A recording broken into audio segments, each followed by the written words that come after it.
ఇవాళ ఒక్కసారి వ్యవస్థల గురించి కూడా ఒక్కసారి చూడమని అడుగుతా ఉన్నా. వ్యవస్థల పరిస్థితి ఇవాళ ఎలా ఉందో ఒక్కసారి మీరంతా కూడా ఆలోచన చేయమని అడుగుతా ఉన్నా. ఇక్కడే పక్కన మీ ఎమ్మెల్యే అనిల్ ఉన్నాడు. యువకుడు, సౌమ్యుడు, మంచివాడు. అంతో ఇంతో పేదవాడి కోసం తన సొంత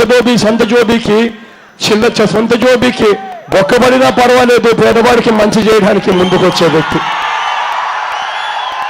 కానీ ఇలాంటి వ్యక్తిని ఇదే ఈనాడు, ఇదే ఆంధ్రజ్యోతి, ఇదే TV9లు, ఇదే TV5లు అమ్ముడు పోయిన ఈరోజు మీడియా వ్యవస్థ ఏం చూపిస్తా ఉన్నాయి? నీలేదో రాక్షసుడు అన్నట్టుగా చూపిస్తా ఉన్నాయి, ఒక పద్ధతి ప్రకారం, ఒక పథకం ప్రకారం. కానీ ఇదే నారాయణ సంస్థ యజమాని పిల్లలు చనిపోతా ఉన్నారు, ఫీజులు కట్టినాక తల్లిదండ్రులు అవస్థలు పడతా ఉన్నారు.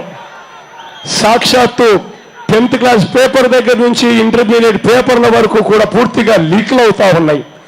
ఆ నారాయణ కాలేజీలో చెయ్యని అన్యాయం ఉండదు. అటువంటి కాలేజీల యాజమాన్యానికి సంబంధించిన నారాయణ మాత్రం ఆహా ఓహో ఎంతటి గొప్పవాడు అని చెప్పి రాస్తా ఉన్నాయి. ఇదే ఆంధ్రజ్యోతి, ఇదే ఈనాడు, ఇదే TV5లు, ఇదే TV9లు. అమ్ముడు పోయిన ఈ మీడియా వ్యవస్థను ఒక్కసారి గమనించమని మిమ్మల్ని అందరినీ కూడా కోరుతా ఉన్నా. వచ్చే గురువారం నాడే 11వ తారీఖు నాడే ఎన్నికలు జరగబోతా ఉన్నాయి. ఈ ఎన్నికల్లో మీ అందరితో కూడా నేను కోరేది ఒకటి, మార్పు కోసం ఓటేయమని చెప్పి నేను మిమ్మల్ని అందరినీ కూడా కోరుతా ఉన్నాను. 2014 ఎన్నికల్లో 2004 ఎన్నికలు ఒక్కసారి గుర్తుకు తెచ్చుకోమని అడుగుతా ఉన్నా.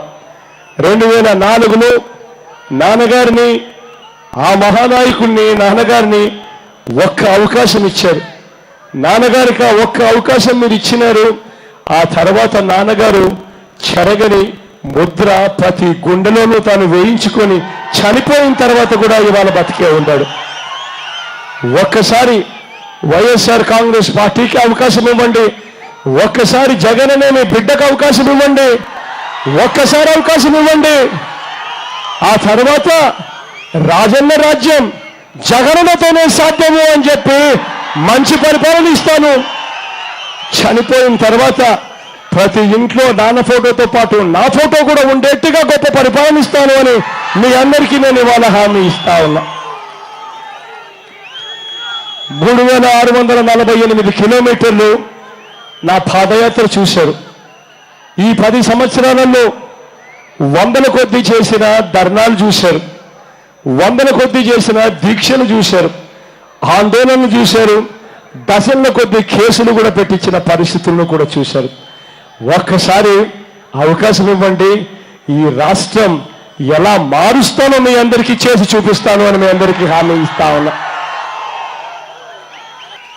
మీ అందరికీ నేను ఇవాళ కోరేది ఒకటి, ఈ చెడిపోయిన ఈ రాజకీయ వ్యవస్థలోకి మార్పుకు ఓటేయండి.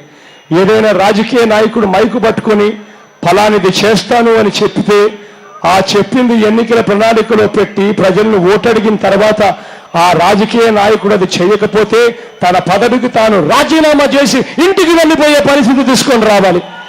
ఇటువంటి మార్పుకు తీసుకొచ్చే దిశగా అడుగులు వేయమని చెబుతూ మీ అందరి చల్లని దీవెనలు, మీ అందరి చల్లని ఆశీస్సులు అనిల్పై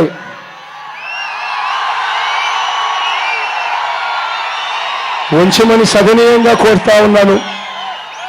యువకుడు, ఉత్సాహవంతుడు, మంచి చేస్తాడు అన్న నమ్మకం నాకు సంపూర్ణంగా ఉంది. మీ అందరి చల్లని దీవెనలు, చల్లని ఆశీస్సులు అనిల్పై ఉంచవలసిందిగా సవినయంగా 2 చేతులు జోడించి ప్రార్థిస్తా ఉన్నాను. అదే రకంగా నా కుడివైపున ప్రభాకరన్ నిల్చుని ఉన్నాడు. తాను కూడా మంచివాడు, మంచి చేస్తాడు అన్న నమ్మకం నాకు సంపూర్ణంగా ఉంది. మీ అందరి చల్లని దీవెనలు, చల్లని ఆశీస్సులు వీళ్ళిద్దరిపై కూడా ఉంచవలసిందిగా సవినయంగా 2 చేతులు జోడించి పేరున ప్రార్థిస్తా ఉన్నాను.